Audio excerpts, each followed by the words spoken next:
adaan kula hadlayaa wiilkaagan ama gabadhaadan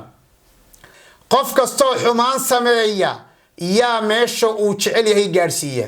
yaa sacabada u garaaca su'aasha labaad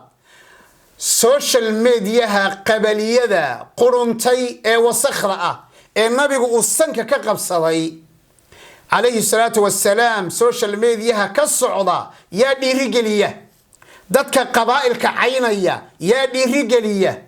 كوة لنتي اي قبور تكوشرة كوة عينية يا لهوري أصعو ريه هبل بعد عايساي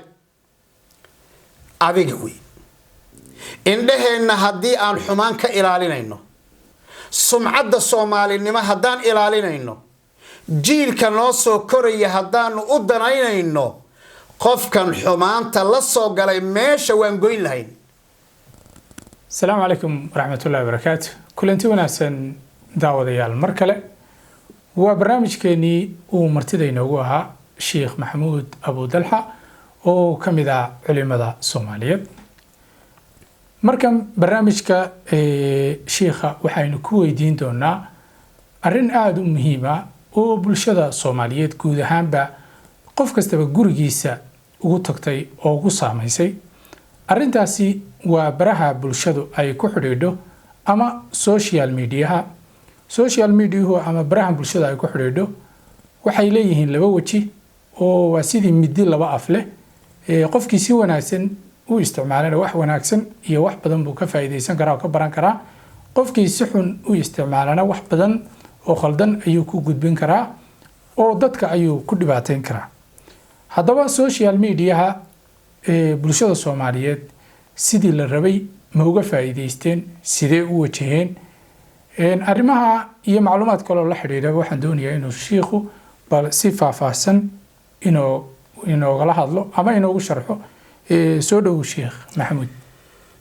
وندوي بسم الله الحمد لله وصلى الله وسلم وبارك على محمد وعلى آله وصحابته أجمعين ما بعد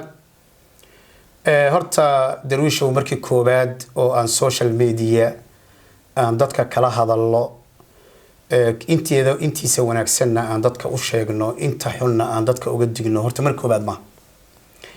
حسي شيء إن وحلو العليو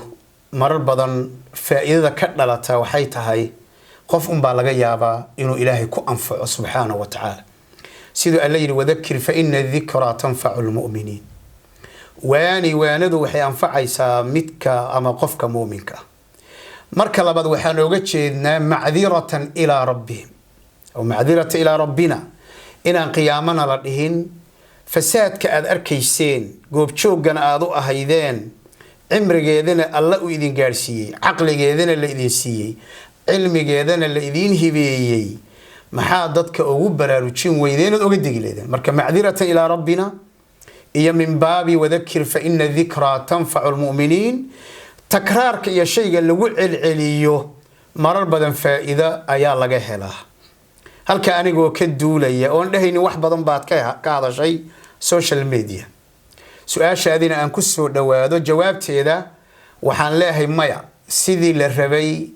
Soomaalidu in badan oo kamida ogama ayna faa'iideysanin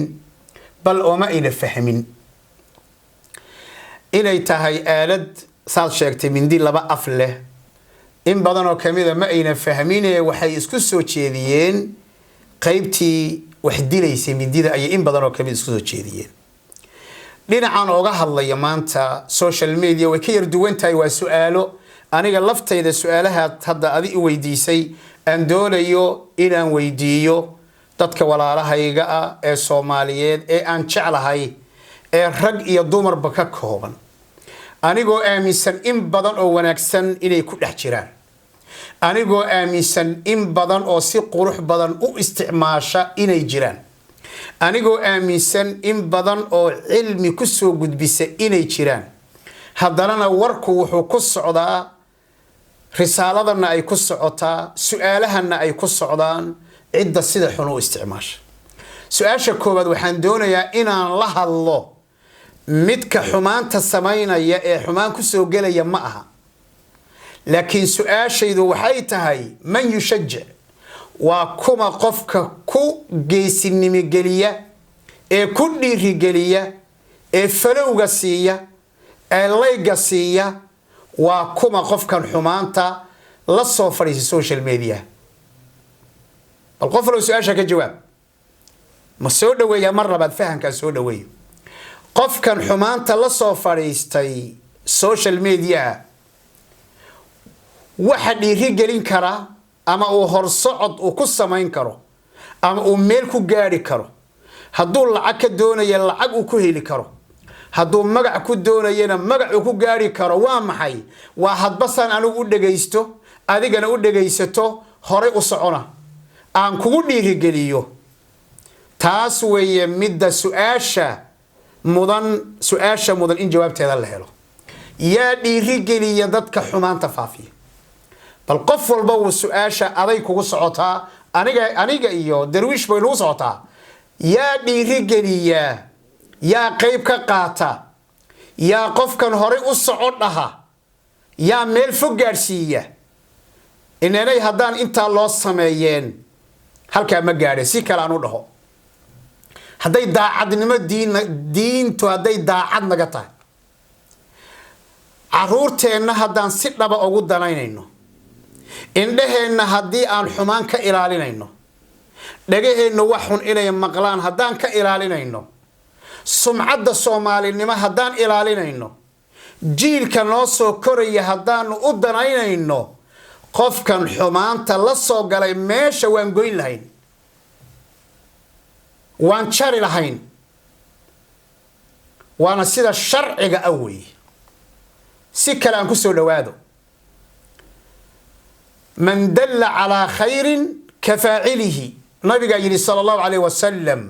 qofka qof wanaag tusa wuxuu la ajir yahay midka sameeyey sidoo kale dhinaca kale aan kaa tuso oo ah qofka qof xumaan ku raaca ama xumaan sameeya wuxuu maxaa la yidhaahdaa wuxuu la dembi yahay qofka ayuu la dembiya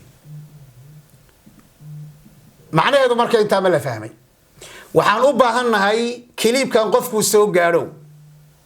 inaad dib u xisaabtanto su'aashan jawaabteedana aad diyaarsato ma ku faraxsan tahay qiyaamo in qofka xumaanta sameynaya lagugu dabadaro awr naar u sii socoto aad hoggaanka ku xidhato qiyaamo lagu yidhaahdo yaa raac ku yidhi yaa dhiirigeli ku yidhi adigoo suuratu nuur aqriyey qaala tacaala ina aladiina yuxibuuna an tashiica alfaaxisha fi aladiina aamanuu lahum cadaabun aliimun fi dunya waalaakhira kuwa jecel xumaantu inay faafto buu ilaah nooga warramayaa idan xumaanta adaa faafiyey adaa qayb ka noqday ficlan social media waan ku wada jirnaa waanu ognahay waadna ii qiraysaan waadna ila ogolaanaysaan qofkan xumaanta faafinaya laba siba in lagu samayn karo kow in marka horeba aan la siinin falow aan la siinin sheer aan la siinin wuxuu horay ugu soconaya aan la siinin waad ogtihiin inuusan hore u soconaynin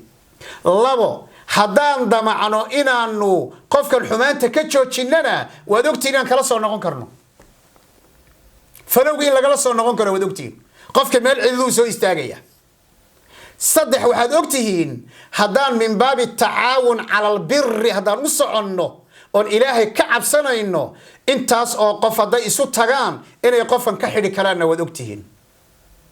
laakiin ilahay baa yidhi watacaawanuu cala albiri taasaa dadku in badan oo kamida meel dhigeen markaasay nahyigii qaateen oo dheheen walaa tacaawanuu cala alithmi alla uu naga reebay baa ithmigii iyo xumaantii baa laysku caawinaya su-aashaasi jawaab baan u rabaa qof kastoo xumaan sameeya yaa meesha uu jecel yahay gaadhsiiya yaa sacabada u garaaca su-aasha labaad social mediaha qabaliyada quruntay ee wasakhda ah ee nabigu uu sanka ka qabsaday calayhi salaatu wassalaam social mediaha ka socda yaa dhiirigeliya qofka qabiil u ololeynaya yaa dhiirigeliya dadka qabaa'ilka caynaya yaa dhiirigeliya kuwa dhintay ee qubuurta ku jira kuwa caynaya yaa le hore u soco reer hebel baad caayaysaa adiga wey adaan kula hadlayaa wiilkaagan ama gabadhaadan soo labistay soo fadhiistay ayaad ubax u tuuraysaa markaasaad leedahay hore u soco su-aashaana waxaan doonayaa inaan dhaho dadka Soomaalida kala burburiya ee qabiilka u kala qaadqaada yaa dhiirigeliya su-aashii hore jawaabaheedii unbaa anigana jawaabii ah haddaanan marka horeba aan dhihi lahayn waxaad ka shaqaynayso waa saxaro hore ooma socdeen intii hore su-aasha saddexaad yaa dadka dhintay caaya dadka qubuurta ku jira yaa caaya kadibna aanu saxaabada ugu tulna anu hadda caawa kama hadlayo dadka wax caynaya ee dadka wax caynaya dadka halkaa gaarsiiyey weeye waxaan anu la hadlayo taabiciinta weeye imacada weeye iska saxaabatumaya oo reer hebel baan ku raacay saaxiibaanu nahay heblaayaanu ishaynaa daraadeed uu caynaya qodobka la yaabka badan oo cajaa'ibka badan meeqaanu aragnay kuwa social media ku jira oo diinta ilaahay ka fakan laada oo nabi Muhammad laga qabanayo laga celinayo oo ilaahay diintiisii laga celinayo caytamaya meeqaanu aragnay yaa halkaa gaarsiiyey qof kasta oo nabi Muhammad wax ka sheegay sallallahu alayhi wasallam qof kasta oo diinta islaamka wax ka sheega haddaanu goyn lahayn ma meel buu gaari lahaa tuka cambaar loo noqon lahaa xaqiiqo waa nooca laakiin in baa u saxaabatumaysa le horay u soco waad wanaagsan tahay hore u soco ama intay maalmo indhaha ka laabtaan haddana halkii ka sii qaadaya waxaa kaloon doonayaa inaan dhaho adduunka waxa ugu qaalisan hooyo horeyna wax badan baan arrinta uga hadlay arrinta aad bay ii gubaysaa markaan runta idiin sheego habeenada qaarkood kama seexdo markaan maqlo si uu ii soo marto adduunka hooyo ugu qaalisan gabdhaha ahaa yaa markay iscaynayaan hooyadood bay isku caynayaan ragguna waa sidoo kale war hooyo maxaa la idinka siiya maxaa hooyadii idin dhashay idin daba dhigay ood hooyooyin u caaysan ma xishoonaysid miyaa waxaan YouTube-ka la gelinayo inuu sanadaad badan uu ku jirayo ma ogid miyaa kuwa waxaanu aragnay ayagoo caytamaya ilmahooda dhinac kala hadlaya isku soo duuduubo social media waxa ka socda wax wanaagsan maaha been cad barankiga wax loo yaqaano waa been qaan gaadhay wey beenti baa ku badatay waayo qof walba falow buu rabaa saa daraadeed wax alla wuxuu doono ayuu sheeganaya isku dirka waxa weeye ama laba qabiil ha la isku diro ama laba gabdhood ha la isku diro ama laba wiil ha la isku diro ama wiil iyo gabadh ha la isku diro isku dirkina waa lambar 1 wey waxaa soo baxay geemka la ciyaarayaad arkaysaan waxaa soo baxay wiilal gabdhihii dhahaya iska dhig dharka iska dhig nacuudu billah haddii ninkaasoo kale la goyn lahaa oo la dhihi lahaa game wax la ciyaaraya lama arko haddii ninkaasi miyuu gabdho dhihi lahaa mataqaanaa dharka iska dhig oo sidaas samee miyuu dhihi lahaa in uriidu ila alislaax waxaan u jeedo waa in la toosnaado waa in la wanaagsanaado waa in la fiicnaado waa in la iska ilaaliyo dulmiga iyo xadgudubka rag badan baa ka shaqaysa YouTube oo si sharaf looga shaqaysta waxaa jira rag wax walba dhaha waxa weeyaan reaction baan ka sameeynayna waan ka falcelinaynaa war wax walba reaction lagama sameeyo yaa ku yiri rag fiican baa jira umuuman laakiin marka waxyaalaha markuu qofku dhaw wax walba reaction baan ka sameeynaya wixii xun baad ka sameyn war waxaan laga sameeynin baa jira oo indhaha in laga laabto loo baahan yahay ilaahay laga baqo social media haddii la isticmaalayo waxa laga barto ummadda ha la isku keeno dawladda ha lagu dhiso khayrka masaakiinta ha laga caawiyo agoonta ha laga caawiyo dadka abaaraysa laga caawiyo midda weeye midda guul iyo gobonimo lagu gaari karo inta wixii ka dambeeya geerina way ku sugi waxa duubtayna way ku kaydsan yihiin waa bishaarada ugu dambaysa way geerina way ku sugi waxa duubtayna way ku kaydsan yihiin adoo dhintaa la daawanaya waa sidaas weeye marka waari mayside wanaag ha ka haro ما هو كهرو وين بدل الإمامة واري ميسي وناك كهرو أسأل الله جل جلاله إلهي وحن ودي سنة يعني يردنا إنه نوذ توسيو هذه أدوات محسن داي كاسي وحوها الشيخ محمود أبو ضلحة برنامج كان قارك أما إنتن قيبتن وحي نقال لنلي سوشيال ميديا أما برها بلشدة هذه أدنا إياه نقوم حد علينا شيخة سيدة وناكسن وأرنتن بلشدة الصومالية ugu bayaamiyay ama ugu sharaxay qofkii xumaan faafinaya uu jiri karaa laakiin qofka xumaanta u sii faafinaya dadka la wadaagaya ayaan filayaa inay fariinta sheekhu si gaar ah ugu socotay tan iyo kulanti dambe waa walaalkiin Axmed Daruush oo idin leh amaana Allah